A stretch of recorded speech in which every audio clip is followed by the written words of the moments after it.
Assalamualaikum good people. Welcome back to Ashraf Channel guys. Hari ini kita kembali semula dengan kes-kes yang kita nak cerita dengan korang. Mungkin fakta-fakta baru yang mungkin korang terlepas pandang. But macam kita nak cerita pasal hari ini, korang dah tengok kat thumbnail, is all about Japan. Okay, kita pernah cerita pasal Japan, pasal tradisi, pasal pesta pelik-pelik. Tapi this one, diorang ada keputusan yang diorang buat ni, yang membuatkan benda ni efek satu dunia. So apakah itu? Kita akan cerita sekejap lagi. Jangan lupa tekan like, subscribe dan juga hit bell notification guys. Kita layan intro macam biasa. Let's roll it.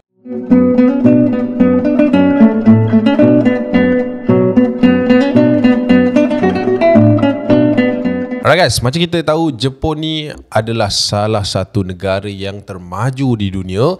Macam-macam teknologi baru yang boleh dicipta dan mula berkembang bermula daripada sana. Negara yang digelar negara mentari terbit ni ataupun matahari terbit ni mempunyai loji jana kuasa elektrik nuklear yang canggih di dunia yang terletak di Fukushima. So kita pasal nuklear dengan Jepun ni memang tak asing lagi lah. So diorang ada jana kuasa, diorang ada port diorang sendiri untuk lancarkan ataupun menghasilkan nuklear ni sendiri. Okey, mereka ni mula beralih kepada tenaga nuklear kerana tenaga nuklear lebih bersih jika dibandingkan dengan tenaga elektrik yang menghasilkan waktu tu pada tahun berapa Acah tak ingat, tapi elektrik ni diorang hasilkan daripada arang batu lah, and diorang buat, orang kata, pengolahan semasa which dia convertkan ni daripada elektrik ni kepada nuklear. Tapi guys, pada tahun 2011 berlaku kemusnahan besar di Fukushima yang mana itu menjejaskan loji kuasa elektrik nuklear dan menyebabkan mereka terpaksa membuang sisa-sisa radioaktif ke dalam laut. Which is keputusan ini dibuat kerana lambakan hasil sisa radioaktif tersebut dan mereka sedang mencari cara untuk melupuskan tanpa efek mana-mana negara ataupun ekosistem di dalam dunia ni. Benda tu pandai, tapi langkah yang diorang bawa ni sangat bahaya guys.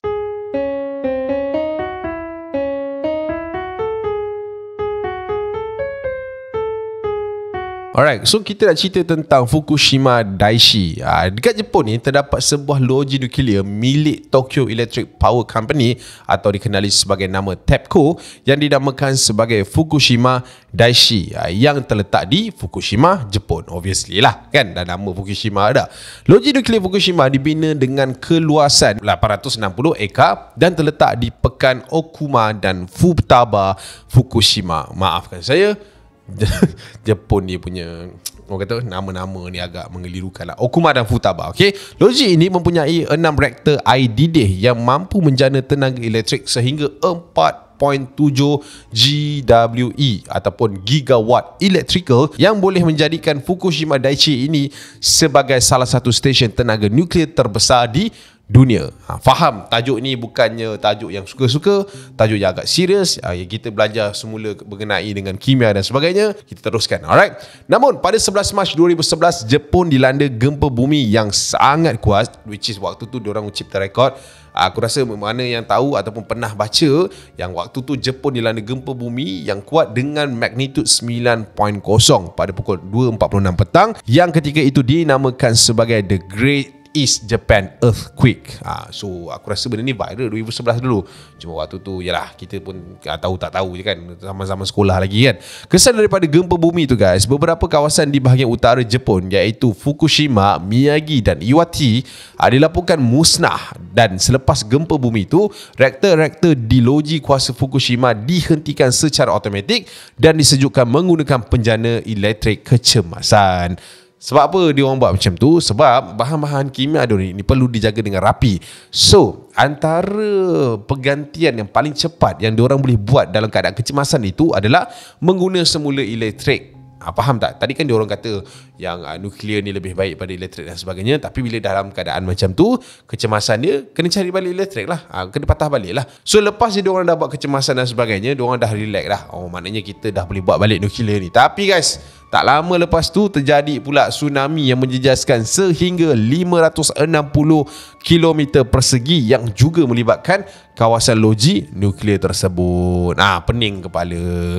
Baru nak buat balik, tsunami pula datang. Waktu tu penjana elektrik kecemasan dia guna tadi ni ditenggelami air dan gagal berfungsi untuk menyejukkan reaktor-reaktor yang ada. So waktu tu diorang dah tak ada backup plan. Pening kepala lah.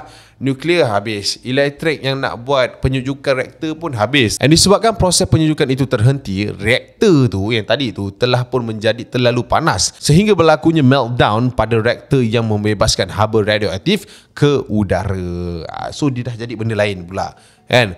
Tadi ada elektrik yang sejuk kan. So bila elektrik tu dah rosak, benda tu cair. Bila Bila cair, benda tu naik ke atas dan berlakunya pencemaran udara. And ada sumber yang menyatakan bahan radioaktif itu tersebar ke udara selama 3 hari berturut-turut dan menyebabkan kerajaan Jepun memerintahkan rakyatnya supaya tidak keluar daripada rumah untuk mengelakkan mereka ini terdedah kepada radiasi. So waktu tu memang tak boleh buat apalah. Dia macam PKP sekejap lah dekat sana kan. Sebab bila keluar, kalau terbau radioaktif, takut aku jadi X-Men. So tak boleh. Tak yang tu gurau. Okay. Dan dikatakan guys, ada sumber memberitahu sebanyak 770,000 tera BQ terbebas sehingga awal April 2011. Banyak tu, 770,000 kan. Jumlah ini dikatakan 20% daripada bahan radioaktif yang dilepaskan ketika letupan di loji nuklear Chernobyl, Ukraine pada tahun 1986. So ini benda-benda lampau lah yang diorang dah simpan lama, yang diorang tak dapat nak buang.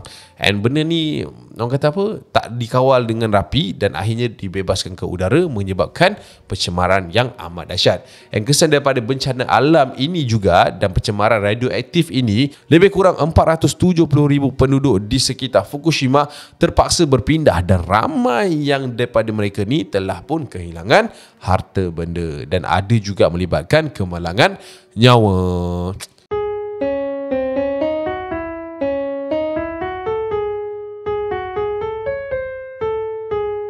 So itulah dia kesan radioaktif yang disimpan dan kesan kepada bandar Fukushima tadi. So kita borakkan korang lah. Takutkan kejap lagi terus cerita kan korang tak clear kan pasal apa pula jadi macam ni.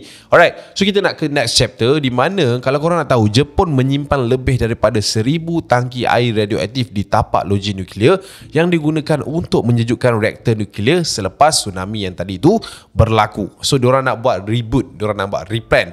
Diorang simpan semua and diorang dah prepare elektrik kecemasan tu siap-siap. Tapi guys, ada juga sumber lain yang menyatakan air yang disimpan itu sebenarnya ialah air yang tercemar dan dikumpulkan serta dirawat untuk membuang sisa-sisa radioaktif. And kesemua air yang berjumlah 1.3 juta tan ni bersamaan dengan 5,000 kolam renang bersaiz Olimpik dan dijangka akan dibuang ke laut secara berperingkat dalam tempoh 30 hingga 40 tahun. So maknanya diorang dah plan semua benda. Kalau dulu diorang pakai elektrik semua hancur, kali ni diorang gabungkan dua elemen, which is air kan tadi yang merosakkan diorang kan. Kali ni diorang pakai air yang tercemar tu sendiri untuk diorang buang sisa-sisa yang rosak tadi. And pihak Jepun menyatakan air yang akan dibuang itu telah pun dirawat dan dileburkan dengan menggunakan air laut sebelum nuklear ini dibuang semula ke dalam laut. Menurut sumber, keputusan ini telah pun mendapat kebenaran daripada Agensi Tenaga Atom Antarabangsa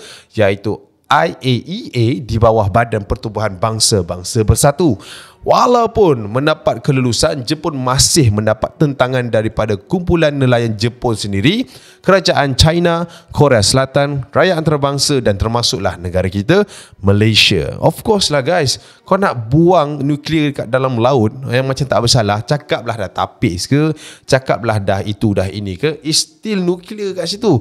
Dia akan rosakkan ekosistem dekat bawah laut dan menjejaskan pendapatan terutamanya nelayan yang kat sana kan. Sehingga kan guys, China dan Korea Selatan dan beberapa negara lain menyatakan mereka akan berhenti mengimport hasil laut daripada Jepun. Tak boleh makan sushi lah. Disebabkan itulah ada rakyat Jepun sendiri yang membantah tindakan itu kerana bimbang hidupan laut akan terjejas dan memberi kesan kepada sumber pendapatan dan ekonomi laut mereka terutamanya lah kan. Of course lah, macam saya kata tadi, awak nak buang, awak cakap untuk menyedapkan hati orang, tapi kita tak tahu yang belakang-belakang tu macam mana kan.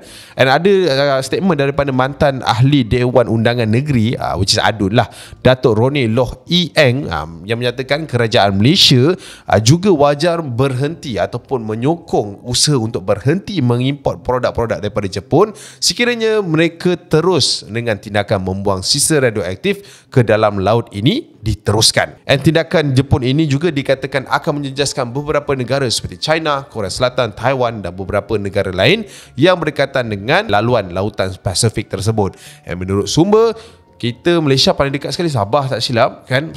Sabah dikatakan juga akan terjejas walaupun berada di Laut Cina Selatan, tetapi aliran air laut tersebut dikatakan boleh sampai ke tempat itu. Selepas mendapat tentangan daripada pelbagai negara, Jepun menyatakan bahawa air radioaktif yang akan dibuang telah pun dirawat dan diiktiraf selamat. Dia keluar statement sekali lagi. Sebab itu dia dah kata dah, tak apa, jangan risau, ayah aku okey apa semua kan. Of course lah orang tak percaya. Kali ni dia keluar lagi statement sekali lagi, jangan risau, yang nak buang ni semua dah dirawat, dah diiktiraf selamat. And air yang akan dilepaskan ini juga dikatakan mempunyai paras radioaktif yang lebih rendah daripada paras minimum yang telah ditetapkan. Ini manifesto dia lah, dia janjilah.